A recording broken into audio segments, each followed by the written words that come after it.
Mən gedirəm xidmətə əskər, aşıq üçün ağlama dilbər. Mən gedirəm xidmətə əskər, aşıq üçün ağlama dilbər. Tez gələr keçər il yarım, yenə də görüşər yarım. Nə olar ürəyimi sıxma, ey bilirəm sevirsən məni, sevirəm mən də çox səni. Gələcəm yanıma darıxma. Tez gələr keçər il yarım, yenə də görüşər yarım. Nə olar ürəyimi sıxma, ey bilirəm sevirsən məni, sevirəm mən də çox səni. Gələcəm yanıma darıxma. Zaman gəlib mən də gedim, millətimə xidmət edim. Lap nə qədər olsa da əziyyət, ey öz yerimə, yuvanıma, doğma Azərbaycanıma sonuna qədər edərəm xidmət. Dua alıb xeyli bıratdan, yola düşürəm varinkamatdan. Dua alıb xeyli bıratdan, yola düşürəm varinkamatdan.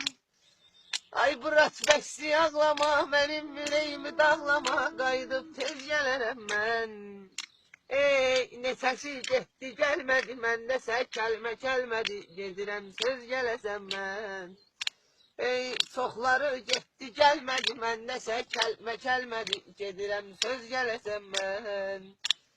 Zaman gəlib mən də gedim, millətimə xidmət edim. Lap nə qədər olsa da əziyyət, ey öz yerimə, ünvanıma, doğma Azərbaycanıma sonuna qədər edərəm xidmət. Mən kədərlə yaşaram yalnız, təki cananın canı sağ olsun. Hər ikimizin sevərəm yerinə, öləni sənmə, üzüm ağ olsun. Mən kədərlə yaşaram yalnız, təki cananın canı sağ olsun. Hər ikimizin sevərəm yerinə, öləni sənmə, üzüm ağ olsun. Mən sual etdikcə küləklərdən, sadə pıçıltıyla cavab gəldi. Sevgimi öyrənmiş ürəklərdən, ayrılığın naləsi yüksəldi. Sonda təəccüblü sözüm qaldı, mən tutan əllərdə izim qaldı.